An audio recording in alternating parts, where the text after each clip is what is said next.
सभी को हरिओम। आज हम मंगल देव जी को समझने का प्रयास कर रहे हैं। हमारे कुंडली के 12 भावों में मंगल देव किस तरह का प्रभाव रखते हैं, इसे समझने का प्रयास करते हैं।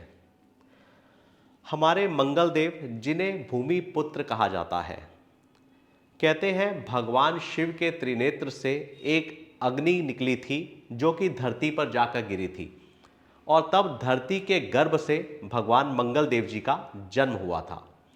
मंगल देव जी जो कि लाल रंग के थे और उनके 4 हाथ थे, और इनको धरती माता ने इनका पालन पोषण किया था, इसलिए इन्हें धरती पुत्र कहा जाता है। अब भगवान शिव की अग्नि से ये उत्पन्न हुए थे, इसलिए ये बड़े उग्र और तेज प्लेनेट हैं। मगर हमारी अग्नि के अधिपति हमेशा सूर्य देव रहेंगे। अगर आपसे कोई अग्नि के अधिपति पूछेगा तो हम कहेंगे सूर्य देव होते हैं, और अग्नि के कारक हमारे मंगल देव होते हैं। तो मंगल देव जी को अग्नि का कारक कहा गया है। हमारे मंगल देव जी जो इस 12 भावों में 2 घरों के स्वामी होते हैं, जिनमें 1 नंबर इनकी मूल त्रिकोण राशि होती है, जिसे हम मेष राशि कहते हैं। मेष राशि जो कि अग्नि प्रधान राशि है, इसे हम चर राशि भी कहते हैं, इसे हम विषम राशि भी कहते हैं। और यही इनकी एक दूसरी राशि होती है 8 नंबर की, जिसे हम सम राशि कहते हैं, जिसे हम जल तत्व की राशि कहते हैं, और जिसे हम स्थिर स्वभाव की राशि कहते हैं। इन दोनों से कैसा प्रभाव देखने को मिलता है, ये सब मैंने आपको पिछले पाठों में बताया हुआ है। अब हमारे मंगल देव जो कि एक अशुभ ग्रह है, ये नैसर्गिक और निर्विवाद रूप से अशुभ ग्रह कहे जाते हैं। शास्त्रों में आपको पापी ग्रह या कुछ और लिखा हुआ देखने को मिलेगा, मगर आप जानते हैं कि हम शुभ और अशुभ ही कहते हैं। तो हमारे मंगल देव जी एक अशुभ ग्रह हैं। मंगल देव जी पूरी कुंडली में 2 घरों का कारक भी हैं। 3 नंबर और 6 नंबर घर के कारक ग्रह हमारे मंगल देव हैं। सभी ग्रहों के पास एक एक दृष्टि होती है, मगर आप और हम जानते हैं कि मंगल देव जी के पास 3 दृष्टियां होती हैं। पहली दृष्टि 4 नंबर, दूसरी दृष्टि 7 नंबर, और तीसरी दृष्टि 8 नंबर। 3 दृष्टियों के स्वामी हमारे मंगल देव होते हैं। दृष्टियों के मामले में मैंने आपको बड़ा अच्छा सा नियम बता रखा है कि शुभ ग्रह की दृष्टि शुभ होती है और अशुभ ग्रह की दृष्टि अशुभ होती है। तो मंगल देव जो कि हमारे एक अशुभ ग्रह हैं, तो इनकी दृष्टियां भी अशुभ होती हैं। अब हमारे मंगल देव अगर पहले घर में विराजमान हैं, तो ऐसे पर्सन को गुस्सा बहुत जल्दी आता होगा, क्योंकि मंगल देव एक तेज ग्रह हैं। ऐसे पर्सन में बल बहुत अधिक होता है, ये बहुत साहसी होते हैं। ऐसे लोग जब भी किसी काम को करते हैं तो बड़ी उग्रता के साथ करना पसंद करते हैं, क्योंकि मंगल देव एक तेज प्लैनेट है। अगर इनका किसी से झगड़ा भी हो जाए तो ऐसे लोग झगड़ा करने में अपने हाथ पैर का इस्तेमाल बहुत जल्दी करने लग जाते हैं। ऐसे पर्सन बड़े लॉजिकल होते हैं, इनको हर चीज को लॉजिकल तरीके से, तार्किक तरीके से समझना ज्यादा पसंद आता है। अब अगर हमारे मंगल देव दूसरे घर में विराजमान हो तो ऐसे पर्सन की वाणी बड़ी तर्कपूर्ण होती है। ये हर बात को तर्क से समझना ज़्यादा पसंद करते हैं। अब मंगल देव एक अशुभ ग्रह है, तो जहाँ बैठेंगे वहाँ भी थोड़ी सी नेगेटिविटी आ जाती है। अब ये कुटुंब का स्थान भी है, संचित धन का स्थान भी है, हमारा परिवार पैतृक संपत्ति का स्थान है। तो ऐसा पर्सन हर काम में तेजी दिखाता है। अगर ये किसी तरह का निवेश कर रहे होंगे और अगर ये तेजी दिखाते हैं, तो तेजी के कारण इनको नुकसान होने की संभावना भी रहती है। तो ऐसे जातकों को कभी भी कुछ निवेश कर रहे हो तो संयम से धैर्यपूर्ण काम करें, तो इनके लिए बेहतर होता है। अगर इनका कुटुंबों में किसी से विवाद हो जाए तो यह उनका दिल दुखाने में देर नहीं लगाते हैं, क्योंकि इनकी वाणी थोड़ी सी कर्कश होती है या क्रोधी स्वभाव के होते हैं, इसलिए ये विवाद जल्दी कर लेते हैं। अब अगर हमारे मंगल तीसरे घर में विराजमान होते हैं तो मंगल तीसरे घर के कारक भी होते हैं।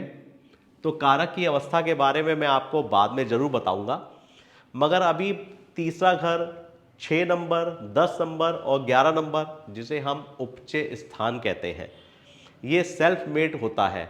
तो यहां पर जाकर अशुभ ग्रह अच्छा प्रभाव देने लग जाते हैं। तो अब मंगल देव अगर हमारे तीसरे घर में जाएंगे तो ऐसा जातक बड़ा पराक्रमी होगा। ऐसा जातक अपने पराक्रम के बल पर चीज़ों को हासिल करने का पूरा प्रयास करेगा। ऐसा जातक अपने कार्य में बहुत अच्छी मेहनत करता है और अपनी सफलता को पाने का प्रयास करता है।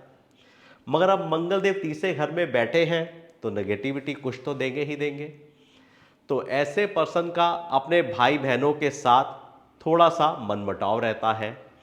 इनके नौकर इनसे खुश नहीं रहते हैं। अगर ये किसी खेल कूद में, मान लीजिए क्रिकेट खेलने जाएं, तो क्रिकेट खेलते खेलते इनको चोट लग जाए, कोई बड़ी बात नहीं है। ऐसे लोगों को चोट लगना स्वाभाविक होता है।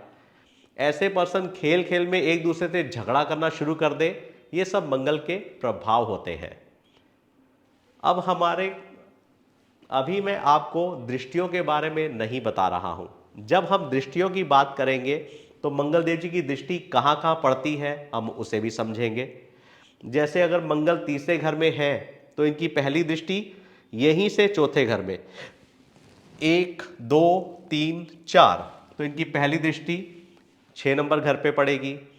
इनकी दूसरी दृष्टि अपने से 7वें घर पर पड़ेगी और इनकी तीसरी दृष्टि अपने से 8वें घर पे पड़ती है। तो जब हम दृष्टियों से समझेंगे तो और अच्छे से इसको एक्सप्लेन करेंगे। अभी हम हर घर में मंगल देव किस तरह का प्रभाव रखते हैं इसे समझने का प्रयास कर रहे हैं। अब चौथे घर में अगर मंगल देव विराजमान होते हैं तो आप देखते होंगे आजकल बहुत सारे पाखंड चल रहे हैं। बहुत सारे एस्ट्रोलॉजर इसी को अच्छा बना देते हैं और इसी को बुरा बना देते हैं। अगर उन्होंने आपको डराना है या आपसे पैसे कमाने हैं तो वो कहेंगे कि जी आपका नीच का मंगल है, क्योंकि 4 नंबर घर में हमारे मंगल देव नीच के हो जाते हैं और 10 नंबर घर में हमारे मंगल उच्च के हो जाते हैं। तो अगर उसने आपको डराना है, आपसे पैसे कमाने हैं, तो आपको कहेगा जी आपका मंगल नीच का हो गया है। और अगर उसको आपसे पैसे नहीं कमाने हैं, आपको अच्छा अच्छा बताना है, तो वो कहेगा जी मंगल मित्र के घर में बैठा है, केंद्र के स्थान में बैठा है। तो आजकल किस तरह का ज्योतिष हो रहा है ये आप और हम जानते हैं। अगर मेरे इस वीडियो को देखकर आप थोड़ा सा भी पाखंड से बच सकेंगे तो मैं समझूंगा कि मेरा प्रयास सफल हो रहा है। चौथे घर में हमारे मंगल नीच के होते हैं।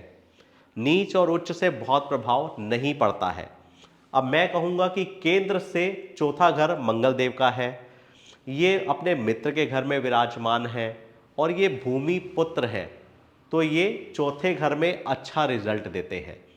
तो 4 नंबर घर में हमेशा मंगल देव जी के रिजल्ट को अच्छा देखा जाता है। मगर ऐसा जातक जब कोई जमीन लेने जाता है तो हो सकता है उसमें कोई उसका विवाद हो जाए, क्योंकि मंगल देव नैसर्गिक रूप से एक अशुभ ग्रह है, तो वे अपना प्रभाव तो आपको दिखाएंगे ही दिखाएंगे।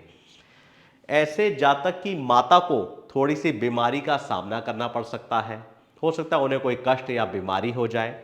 मगर ऐसे पर्सन अगर भूमि लेने जाएं तो उन्हें भूमि, मकान, भवन इन सब का सुख भी प्राप्त होता है। अब चौथे घर में मंगल नीच के होते हैं। अब कहते हैं कि इनकी माता बीमार रहती है इसलिए मंगल नीच के हो जाते हैं। तो हमें पाखंड से बचने की बहुत ज़्यादा ज़रूरत है।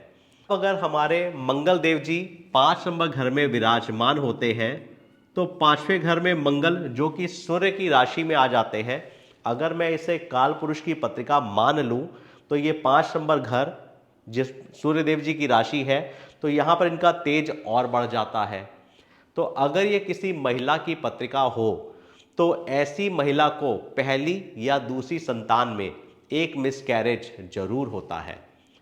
और अगर ऐसा कोई बच्चा हो जो कि डॉक्टरी लाइन में जाना चाहता हो, चिकित्सा के विभाग में आगे बढ़ना चाहता हो, इंजीनियरिंग लाइन में जाना चाहता हो, तो उसके लिए यह बहुत अच्छा होता है। अब उसी तरह से अगर मैं इसे एक नंबर घर ना मान के मैं इसे अगर मेष लगन की पत्रिका मान लूं, तो मंगल अपने घर में ही बलवान होते हैं। ऐसा जातक बहुत मेहनती होता है। ऐसा जातक अपने मेहनत अपने पराक्रम से आगे बढ़ता है। तो कोई भी ग्रह अगर अपने ही घर में बैठा है, कोई भी ग्रह अपने उच्च स्थान में मतलब अपनी उच्च राशि में बैठा है, तो वह अपने घर का नुकसान नहीं करता है, चाहे वो अच्छा ग्रह हो चाहे वह बुरा ग्रह हो। तो अगर मेष लगन की पत्रिका होगी और मंगल देव यहाँ पर विराजमान होंगे, तो ये अपने घर का बुरा नहीं करेंगे। अगर पांचवें घर में मंगल है तो ऐसे जातक रिसर्च के काम में, किसी खोज के काम में बहुत आगे बढ़ते हैं। और अगर यह डॉक्टर भी बनते हैं तो ऐसे डॉक्टर फिजिशियन ना बन के सर्जन बनते हैं, ऐसा भी मैंने ज़्यादातर देखा है। क्योंकि मंगल देव जी से ब्लड को भी देखा जाता है। हमारे शरीर में दो सेल्स होते हैं, एक रेड सेल्स होते हैं, एक वाइट सेल्स होते हैं। तो जो हमारे चंद्रदेव होते हैं उन्हें हम वाइट सेल्स कहते हैं, और जो हमारे मंगल देव होते हैं उन्हें हम रेड सेल्स कहते हैं। अगर आप डॉक्टरी की पढ़ाई कर रहे हैं और आपको अच्छे ग्रहों का प्रभाव मिल जाए, तो ऐसे पर्सन डॉक्टर बन सकते हैं और उसमें भी डॉक्टरी में भी सर्जन बन सकते हैं। अब हमारे मंगल देव अगर 6 नंबर घर में विराजमान होते हैं, जिसे हम अशुभ स्थान कहते हैं। मैंने आपको बताया है कि अशुभ स्थान में जाकर हमारे अशुभ ग्रह अच्छा परिणाम देते हैं। अब अगर हमारे मंगल देव छठे घर में विराजमान होते हैं, तो किन किन चीज़ों में बढ़ोतरी करेंगे और किन किन चीज़ों में कमी करेंगे, ये समझने का प्रयास करते हैं। अब ये हमारा घर षड रिपु का होता है। 6 तरह की रिपु होती हैं: रोग, ऋण, विवाद, शत्रु, मद और मत्स्य। तो जब 6 नंबर घर में हमारे मंगल देव बैठते हैं, तो ऐसा व्यक्ति बहुत संघर्ष वाला होता है। अगर ऐसा पर्सन बीमार भी हो जाता है, तो वह अपनी बीमारी से रिकवरी बहुत जल्दी करता है। उसकी विल पावर इतनी स्ट्रांग होती है कि आपने बहुत लोगों को देखा होगा कि चोट लग गई या कोई भी बीमारी आ गई तो कोई बात नहीं, हम ठीक हो जाएंगे, और ऐसे पर्सन बहुत जल्दी रिकवर करते हैं। अगर आपने किसी से लोन या ऋण ले रखा है, तो आप कहोगे कोई बात नहीं, मैं मेहनत करूंगा, परिश्रम करूंगा और मैं बहुत जल्दी उतार दूंगा। तो मंगल देव इस तरह का प्रभाव रखते हैं। अब मंगल देव जो एक नैसर्गिक अशुभ ग्रह है, तो हो सकता है आपका अपने मामा परिवार से संबंध बहुत अच्छे ना हो, इस तरह का प्रभाव भी देखने को मिलेगा। अब आप किसी कंपटीशन में जा रहे हैं, तो उसमें आप बहुत अच्छे से सफलता कर सकते हैं, क्योंकि इसे कंपटीशन का हाउस भी कहा जाता है। छठे घर से हम किसी भी तरह के कॉम्पिटिशन्स, आप इंटरव्यू देने जा रहे हैं, कोई कंपटीशन करने जा रहे हैं, कोई खेल कूद से रिलेटेड कंपटीशन करने जा रहे हैं, तो हर तरह का कंपटीशन भी हमारा इसी घर से देखा जाता है। अब हमारे मंगल देव अगर 7वें घर में विराजमान हो जाएं, तो अब 7वां घर हमारा जीवन साथी का होता है, हमारे पार्टनर का होता है।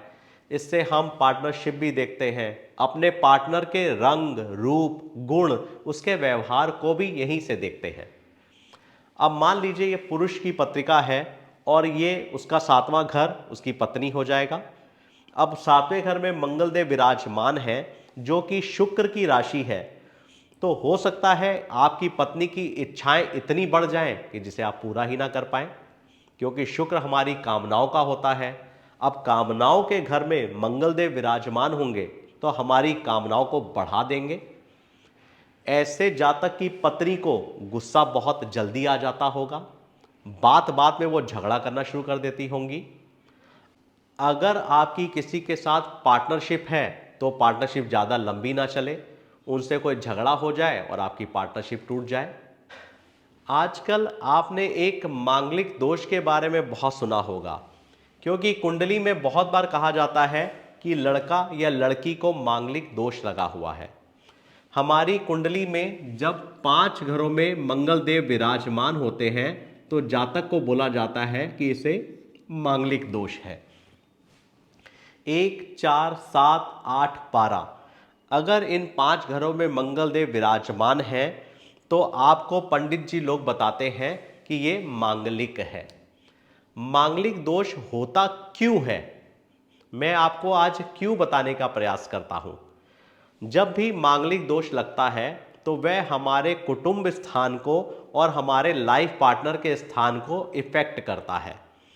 अब मंगलदेव जहां पर भी विराजमान होते हैं वहां से हमारे लाइफ पार्टनर के स्थान को और कुटुंब के स्थान पर जब प्रभाव पड़ता है तो मांगलिक दोष कहा जाता है। मंगल देव जी की 3 दृष्टियां हैं जो मैं आपको बता चुका हूं, 4 नंबर, 7 नंबर और 8 नंबर।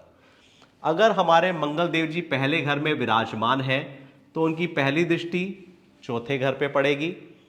अब उनकी दूसरी दृष्टि अपने लाइफ पार्टनर, सामने पार्टनर के स्थान पर, जैसा कि मैंने अभी आपको बताया कि कुटुंब के स्थान पर और पार्टनर के स्थान पर दृष्टि पड़ती है तो मांगलिक दोष हो जाता है।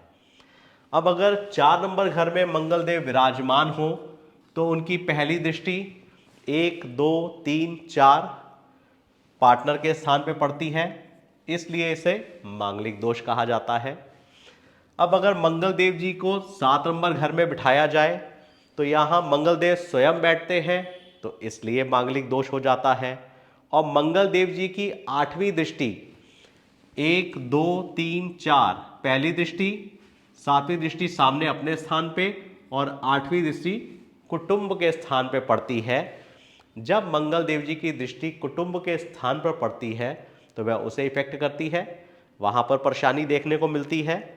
तो इसलिए हम कहते हैं कि कुटुंब और पार्टनरशिप 2 स्थान पर मंगलदेव जी की दृष्टि पड़ती है, जिसलिए हम कहते हैं कि मांगलिक दोष लगता है। अब अगर मंगलदेव जी को 8 नंबर घर में विराजमान किया जाए तो उनकी 7वीं दृष्टि कुटुंब के स्थान पर पड़ती है। अगर 12वें घर में मंगलदेव विराजमान हो तो मंगलदेव की पहली दृष्टि 1, 2, 3, 4 हमारे कुटुंब स्थान पे नहीं जा रही है। मंगलदेव जी की 7वीं दृष्टि हमारे रोग, ऋण, विवाह, शत्रु के स्थान पर और 8वीं दृष्टि हमारी फिर से पार्टनर हाउस के स्थान पर पड़ती है, जिसलिए कहा जाता है कि ऐसे जातक को मांगलिक दोष लगता है।